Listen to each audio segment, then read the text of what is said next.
So guys, nag-decide kami na lilipat ng kainan kasi ayaw ng papa nila dun. Gusto daw kay Kuya J. Ayan na ang Pamalema on Villanueva. Sabi mo eh. So lilipat kami guys ng kainan dahil ayaw niya eh. Hindi daw nila gusto daw. Meron ba dito, Kuya Jay? Wala dito lang kami.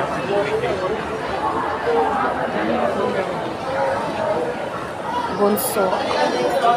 Si Bunso ay mas matangkad pa sa amin lahat. Kuya, ati.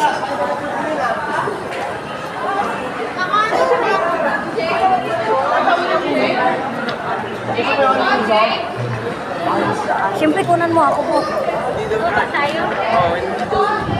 Guys, sale daw sila. Kunan mo din ako. Ayun, ganyan lang habang naglalakad. Follow the lead. Tignan mo sila. Pinagsasapatos lang. Ayaw niya. Ay, naku talaga. Pangit nga. Paano? Puro kasi ano. Baday ng